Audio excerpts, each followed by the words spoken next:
ایک بندہ آئے گا جو قرآن تلاوت کرتا تھا، اس کے حساب کی باری آئے گی تو رب تعالیٰ اس سے فرمائے گا اقرأ القرآن وارتقی ورتل، اے بندے قرآن یہاں پر بھی پڑھ جیسے دنیا میں پڑھتا تھا، جیسے تو قرآن پڑھتا تھا یہاں پر بھی پڑھ، اور جب تک وہ پڑھتا رہے گا رب تبارک تعالیٰ فرماتا ہے ورتقی ورتل، ایک آیت پڑھ ایک درجہ اوپر، دوسری آیت پڑھ دوسرا درجہ اوپر، تیسری آیت پڑھ تیسرا درجہ اوپر، جنت میں وہ درجے طے کرتا جاتا رہے گا، جہاں جا کر کے وہ قرآن کی تلاوت ختم کرے گا کہا جائے گا یہی تیرا درجہ ہے۔ میرے آقا صلی اللہ تعالیٰ علیہ وسلم سے پوچھا گیا کہ کیا یہ قرآن جب تک وہ تلاوت کرتا رہے گا اس کے درجے بلند ہوتے رہیں گے؟ حضور اکرم صلی اللہ علیہ وسلم کی حدیث میں ہاں، میں نے جنت میں دیکھا ہے قرآن کی تلاوت کرنے والوں سے اوپر کسی کا درجہ آیا ہی نہیں، کیونکہ یہ تلاوت کرتے کرتے، کیونکہ جو کچھ بھی جنت حاصل کرنے کا آپشن ہے نا وہ دنیا میں ہی تو ہے، تم اتنی نمازیں پڑھو تو یہ جنت ہے، اتنے روزے رکھو تو یہ جنت کا دروازہ تمہارے لیے، حج کرو تو یہ جنت کا دروازہ تمہارے لیے، سارے آپشن جنت حاصل کرنے کے دنیا میں ہیں، یہ دارالعمل ہے، مرنے کے بعد عمل ختم ہو جائے گا، لیکن قیامت میں صرف ایک عمل ہے جس کو پھر رب تعالیٰ ریپیٹ کروائے گا، وہاں نہیں کہا جائے گا نماز پھر سے پڑھ کے دکھا، حج کر کے دکھا، روزہ رکھ کے دکھا، ختم ہو گئے اعمال، لیکن قرآن پڑھنے والے کو کہا جائے گا اب بھی چاہتا ہے تو پڑھ اور اوپر چل جا اور بڑھتا جا، تو جس کو قرآن آتا ہوگا وہ پڑھتا جائے گا اور درجے طے کرتا جائے گا۔ یہ فضیلتیں میرے آقا صلی اللہ تعالیٰ علیہ وسلم نے سنائی، اور یہ جو حدیثیں میں ذکر کر رہا ہوں متفق علیہ اور صحیح احادیث آپ کے سامنے ذکر کر رہا ہوں، یہاں تک کہ حضور اکرم صلی اللہ تعالیٰ علیہ وسلم کی ایک حدیث ہے، قیامت کے دن وہ بچے جنہوں نے قرآن کو اپنے سینے میں رکھا تھا وہ بلائے جائیں گے، اللہ کا کلام یاد کیا، تو جب وہ آئیں گے تو رب تبارک و تعالیٰ ان بچوں کو بعد میں فرمائے گا ان کے والدین کے سر پر پہلے تاج رکھا جائے، البس والداہ تاجا یوم القیامت، رسول کریم صلی اللہ علیہ وسلم فرماتے ہیں قیامت کے دن ایسا تاج پہنایا جائے گا جس سے سورج کی روشنی بھی پھیکی پڑے، اہل محشر پوچھیں گے یہ کیا نبی ہیں، یہ صدیق ہیں، یہ کون ہیں؟ تو فرشتے کہیں گے نہ یہ نبی ہیں نہ صدیق ہیں نہ شہداء ہیں، بلکہ صرف ایک حافظ قرآن کے ماں باپ ہیں، صرف ایک حافظ قرآن کے ماں باپ ہیں۔ جب ماں باپ کو تاج پہنایا جا رہا ہے تو جس کے سینے میں قرآن تھا اس کو کیا کیا جائے گا؟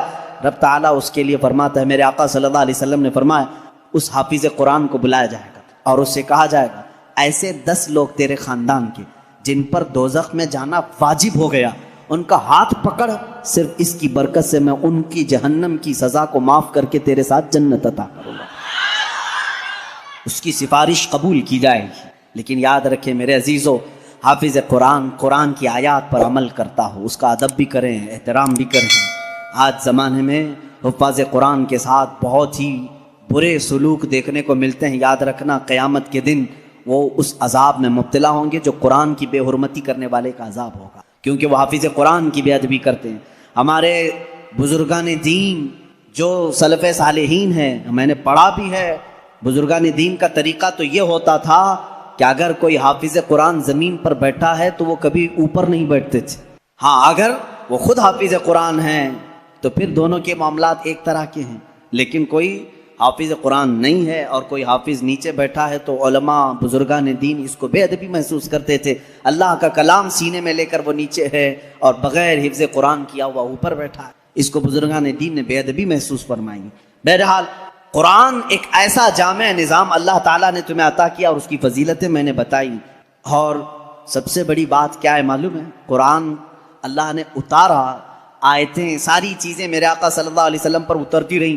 اس کی پہلی آیت جو اتری اقرا بسم ربک الذی خلق، غار حرا میں واقعہ آپ کو معلوم ہوگا، میرے آقا صلی اللہ تعالیٰ علیہ وسلم پہاڑ پر ایک غار ہے آج بھی مکہ کے کنارے، غار حرا اس کو کہتے ہیں، جبل نور، وہاں پر عبادت کے لیے جایا کرتے تھے۔ جبرائیل امین ایک رات آئے اور روایات یہ بتاتی ہیں کہ وہ 17 رمضان المبارک کی رات تھی، آ کر کے انہوں نے حضور اکرم صلی اللہ علیہ وسلم سے صرف اتنا کہا اقرا، پڑھو۔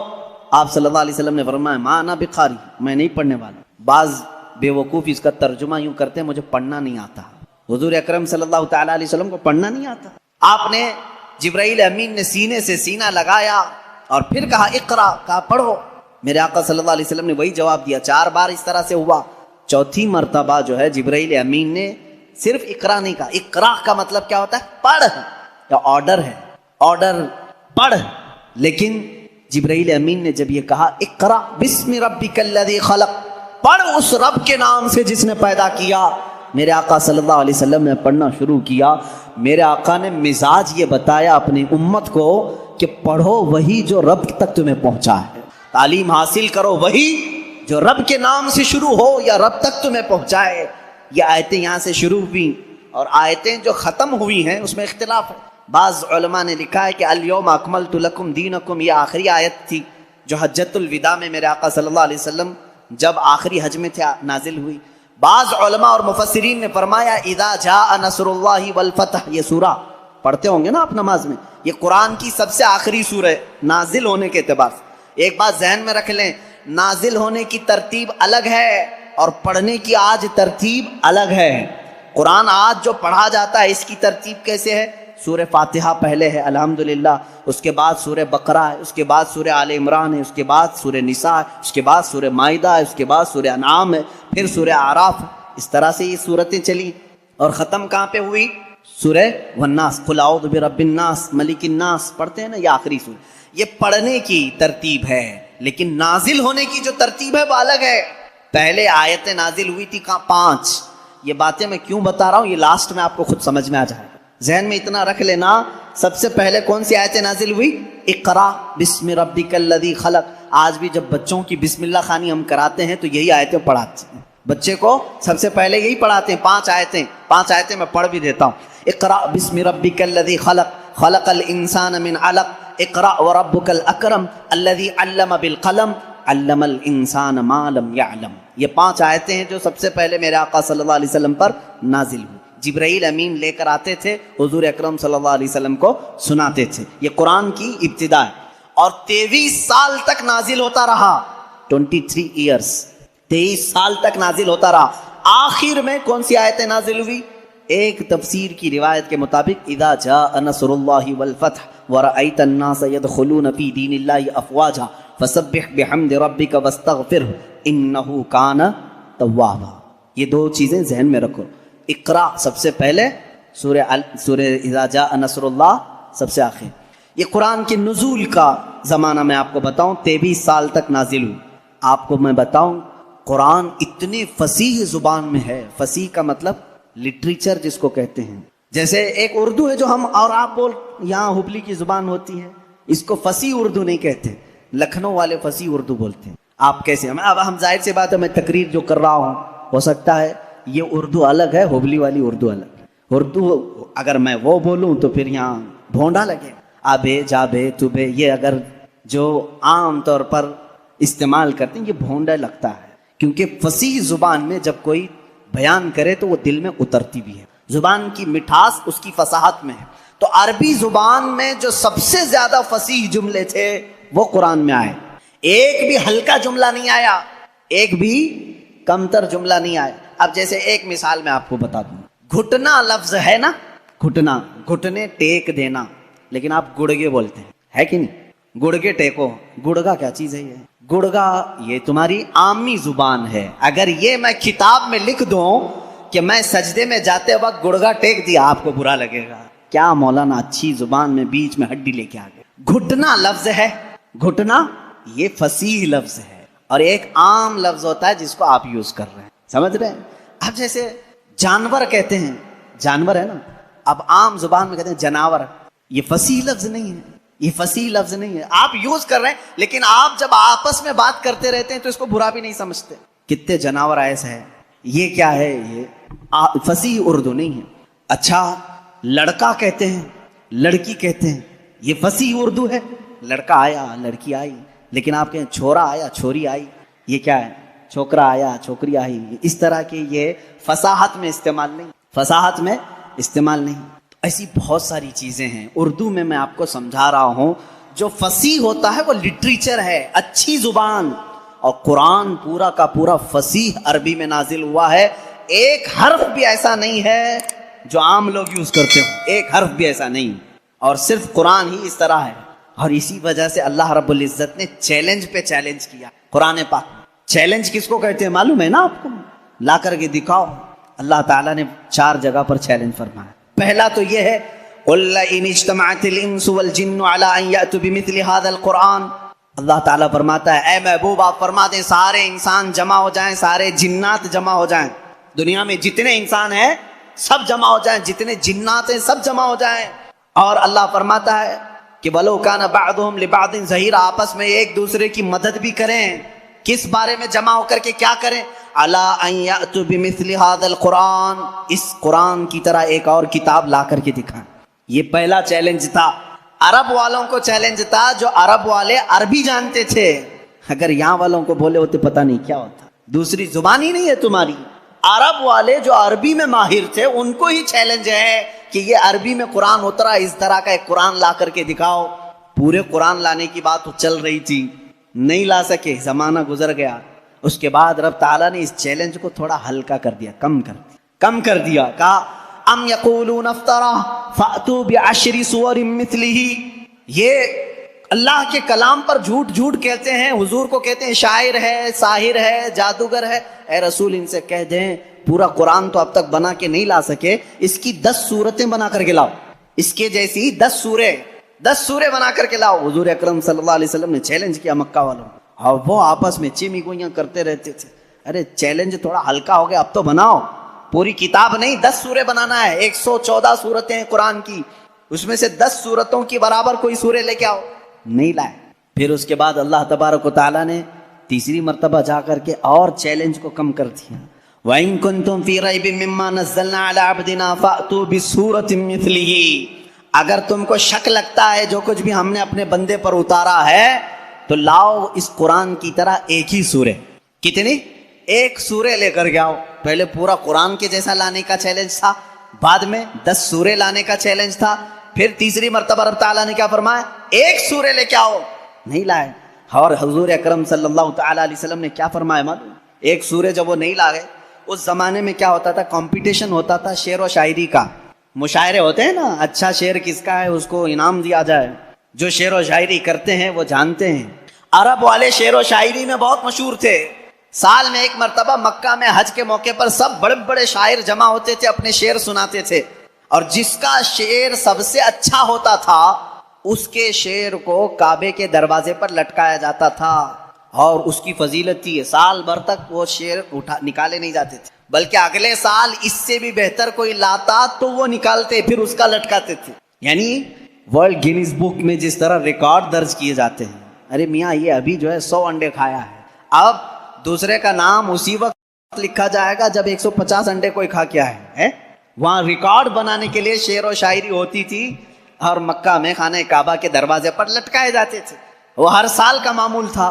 ایک سال میرے آقا صلی اللہ تعالیٰ علیہ وسلم نے لکھا انا اعطیناک الکوثر فصلی لربک وانحر ان شانئک هو الابتر.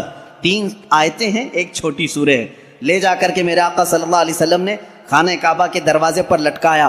آؤ عرب والو, اس سے بہتر کوئی چیز ہو تو اس کو اتارا جائے گا اور دوسرا اس کا لایا ہوا شعر لگایا جائے گا. یہ چیلنج چلا مہینہ 2 مہینے, کئی دن تک. سارے پریشان تھے. اس وقت جو موجود تھے ان کے بس میں نہیں تھا. ایک بہت بڑے شاعر کو یہ لوگ یمن سے یا کسی علاقے سے لے کر کے آئے اور اس سے کہا یہ چیلنج محمد نے دیا ہے صلی اللہ علیہ وسلم کہ یہ 3 آیتیں ہیں اس کے اندر, اس سے بہتر کوئی چیز لا کر کے دکھائے. آپ کو سمجھ میں نہیں آئے گا یہ 3 چیزیں بنانے میں کیا دقت ہے. میرے عزیزو یہ صرف 3 آیتیں نہیں ہیں, جب اس کے حروف کو جوڑ کر کے دیکھا جائے تو یہ زبان جاننے والے ہی جانتے ہیں کہ اس کے فائدے کیا کیا ہیں. وہ بڑا شاعر آیا جو بات بھی شعر و شاعری میں کرتا تھا. اگر وہ پوچھتا کسی سے آپ خیریت سے ہیں تو وہ شعر سے ہی پوچھتا تھا. اگر اس سے آپ پوچھتے کھانا کھائے, جواب بھی شعر میں دیتا تھا. وہ آیا جب اس نے دیکھا کہ خانہ کعبہ پر یہ 3 چیزیں لٹکائی گئی ہیں, انا اعطیناک الکوثر فصلی لربک وانحر ان شانئک هو الابتر, اس سے کہا گیا جواب لکھو اس کا.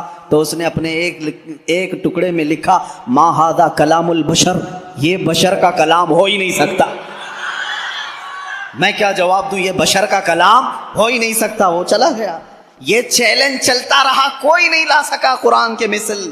اور آپ کو میں بتاؤں مزہ کا خیز بات, بہت مرتبہ مسیلمہ کذاب ایک ایسا شخص تھا جو اپنی الگ شریعت چلانا چاہتا تھا, حضور کے علاوہ اپنے آپ کو نبی کہنا چاہتا تھا. اس سے لوگوں نے کہا کہ محمد صلی اللہ تعالیٰ علیہ وسلم وہ نبی ہیں، ان پر قرآن کی آیتیں اترتی ہیں، تو بھی تو لے کے آ، تیرے پاس کہاں ہے کتاب؟ جیسے قادیانی کو بھی کہا گیا تھا، غلام مرزا قادیانی جو ہے، یہ مرزا غلام احمد قادیانی جو پنجاب کا تھا، اس نے بھی نبی ہونے کا دعویٰ کیا تھا، اس کا بھی وہی حشر ہے جو مسیلمہ کذاب کا تھا۔ جھوٹے نبوت کے دعوے دار دجال ہوتے ہیں، یاد رکھو۔ میرے آقا صلی اللہ علیہ وسلم خاتم النبیین ہیں، آپ کے بعد کوئی نبی نہیں ہوگا۔ لیکن وہ مسیلمہ کذاب نے جب یہ کہا، کوئی اس سے جب لوگوں نے کہا تیرے پاس کہاں ہے آیتیں ہونا چاہیے ویسے قرآن کی جیسے محمد صلی اللہ علیہ وسلم کے پاس آتی ہیں، کہا میں بھی بنا کر کے لاتا ہوں، میرے پاس بھی آتے ہیں۔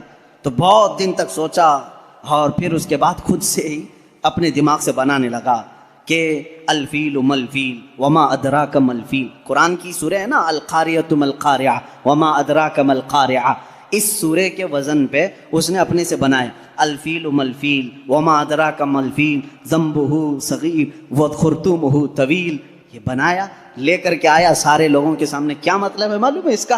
الفیل ملفیل، ہاتھی، کیا ہاتھی، وما ادراک ملفیل، تم کیا جانو کہ ہاتھی کیا ہوتا ہے؟ اس کی پونچھ چھوٹی ہوتی ہے، اس کی سونڈ لمبی ہوتی ہے۔ ابھی یہاں ہنس رہے ہیں، عرب والے تو اس پر پیٹ پکڑ کر ہنسنے لگے، کیا بنا کے لایا بیوقوف، سب اسی وقت ہنس پڑے۔ ظاہر سی بات ہے 14 صدیوں کے بعد مسلمان اس کی بات پر ہنس رہے ہیں تو عرب والے کتنا ہنسے ہوں گے۔ گیا بھاگ کر کے، نہیں بنا لا سکا۔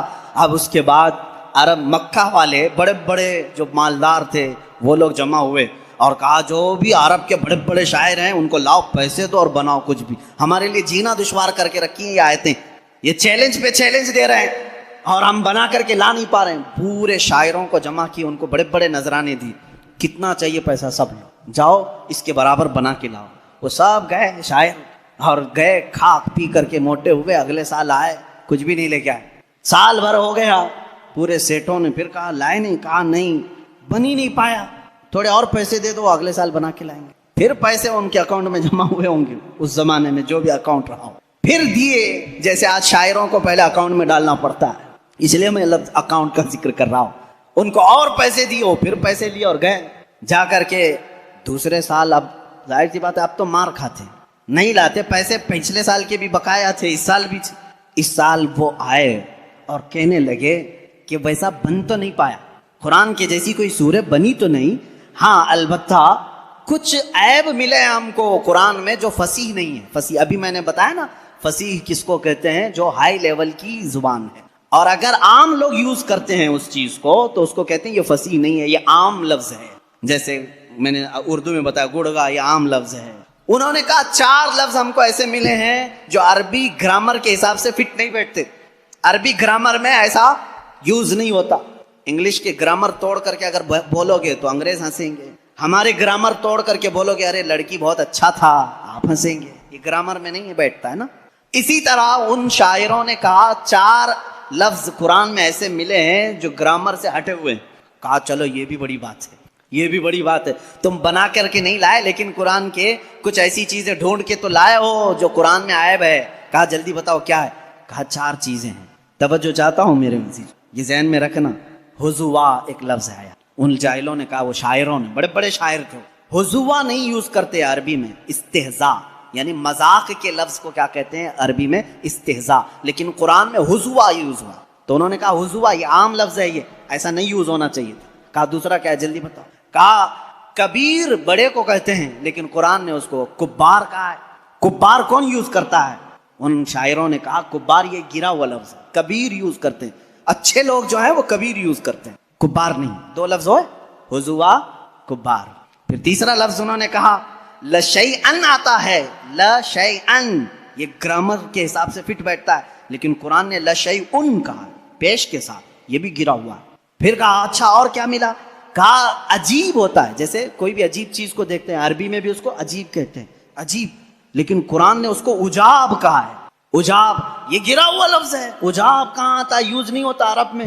تو یہ سیٹھ لوگ بڑے خوش ہو گئے، چلو کچھ تو کمیاں ڈھونڈ کے لائے ہیں 2 سال کی محنت کے بعد، چلو محمد صلی اللہ علیہ وسلم کے پاس آئے، کہا ہے محمد صلی اللہ علیہ وسلم آپ کے چیلنج کو ہم نے ایکسیپٹ کیا، صورتیں تو نہیں لائے لیکن تمہارے قرآن میں 4 ایسی باتیں ہیں جو فصیح نہیں ہیں، عام ہیں، گرامر سے گری ہوئی ہیں۔ حضور صلی اللہ تعالیٰ علیہ وسلم نے پوچھا بھی نہیں کیا ہے کیا نہیں، کہا میں تم سے بات نہیں کروں گا، تم سے بات نہیں کروں گا. تم اور میں ہوں نا, ہمارے دونوں کے بیچ میں کوئی ایک بڑا فیصلہ کرنے والا ہونا چاہیے. کون طے کرے گا؟ کون طے کرے گا کہ یہ عربی گرامر کے حساب سے فٹ بیٹھتے ہیں کہ نہیں بیٹھتے ہیں, فصیح ہے کہ غیر فصیح ہے؟ تو حضور صلی اللہ تعالیٰ علیہ وسلم نے یہ فیصلہ بھی ان کے ہی حوالے کر دیا, جاؤ تم ہی ڈھونڈ کے لاؤ کوئی ایسا بڑا آدمی جو میرے اور تمہارے درمیان فیصلہ کرے گا. تو انہوں نے کہا ٹھیک ہے ڈھونڈتے ہیں. ڈھونڈ کر کے جانتے ہو کس کو لائے ہو؟ ایک 97 برس کا بڈھا تھا, 97 ایئرس کا. وہ اپنی لینگویج کو اتنی محفوظ رکھتا تھا کہ شہر کی لینگویج مکس نہ ہو جائے, اس کے لیے وہ پہاڑوں پہ رہتا تھا. اس کو اپنی لینگویج پر فخر تھا, اس سے زیادہ عرب میں کوئی فصیح آدمی نہیں تھا. اگر اس کی طرف سے کوئی بات آئی تو پورے عرب میں وہ قانون بن جاتی تھی, یہ لینگویج بہت فصیح ہے, فلاں بوڑھا